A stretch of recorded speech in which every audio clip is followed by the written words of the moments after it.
그리고 2번을 보면은 기존에 사용했던 방식이 아닌 나만의 방식으로 문제 해결을 했던 경험에 대해서 이야기를 하라고 했는데, 그렇게 택한 이유까지 설명을 해야 되는데 시키는 것만 잘해도 엄청 대단한 거라고 저는 생각하는데, 뭘 또 새로운 거를 바라느냐 이런 시각으로 말씀을 하시는 분들이 있어요. 근데 제가 미리 자소서 항목 쓰는 방법에 대해서 말씀드릴 때도 너무 무겁게 생각하지 마시고 업무 센스를 보여줬던 그 경험에 대해서 이야기를 해보라고 제가 항상 먼저 말씀을 드리거든요. 그래서 이 항목은 평가하는 인재상은 이 두 가지가 있어요. 이 두 가지 부분이 있으니까 이 부분을 좀 감안하셔가지고 작성을 하셔야 돼요.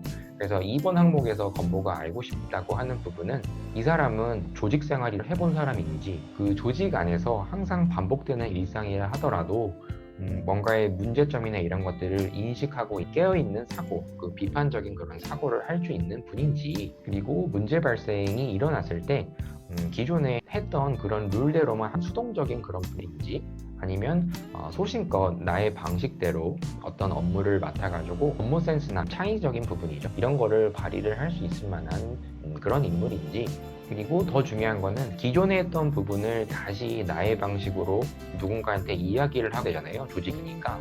그래서 분명히 이 부분에 있어서 기존에 항상 했던 그 방식이 아니라 나의 방식대로 할 수 있었는지에 대한 부분도 역시나 또다시 1번이랑 같은 맥락으로 보면 어떻게 이 사람들한테 이야기를 하고 나의 주장을 각인시켰는지, 나의 주장을 이 사람을 어떤 방식으로 이해시켰는지, 이런 과정들이 좀 포함되셔야 해요.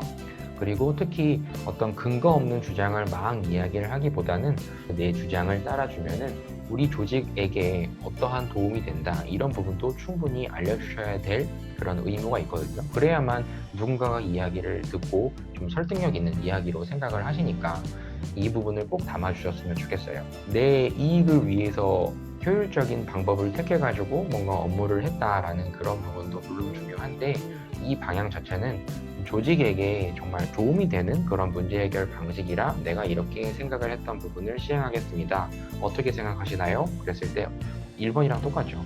내가 말하고자 했던 부분도 준비를 해서 전달을 하고, 왜 이거를 따라야만 하는지, 그리고 이 내 주장을 따랐을 때 어떤 결과가 예상되는지, 이런 부분을 충분히 이야기했다는 거.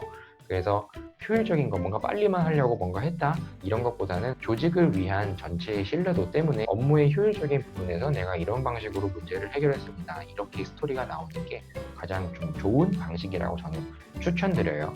제가 무조건 하라고 이렇게만 해야 된다, 이거 아니에요. 참고를 했으면 좋겠기 때문에 제가 좀 말씀드리는 거예요. 워낙 지금 아직 틀도 못 잡는 분들이 많으셔가지고, 그 행정직으로 가시는 분들, 고객 응대를 해본 경험이랑 요양직 같은 경우에도 뭐 방문 어떤 상담이나 이런 걸 했던 그 경험을 통해 가지고 문제가 갑자기 발생을 했어요. 근데 원래 처리하는 방식의 절차는 이런 방식인데, 내가 그때 돌발적으로 일어난 상황에 대한 융통성을 발휘해서 뭔가 해결을 했다든지, 이런 그 업무 센스를 빨리 발휘를 해가지고 이 어려운 문제점, 이 위기를 최대한 빠르게 해결했다, 이런 쪽의 스토리가 있는 게 좀 좋고, 그리고 이렇게 새로운 문제 해결 방식을 했었던 이유 자체는 가능하면 전에 똑같은 상황의 이 부분을 내가 경험을 했다는 근거로 드는 게 제일 좋거든요. 기존의 그 조직 내에서 방식은 기존대로는 맞는 방식인데, 나는 그 부분을 전에 개인적으로 또는 조직 내에서 충분히 이런 경험을 했기 때문에 그 근거로 해가지고 내가 이 부분을 했습니다 라고 이야기를 하는 게 가장 좋으니까, 그런 경험에 대한 부분을 좀 살펴보시고 그 소재로 택하시는 게 좋습니다.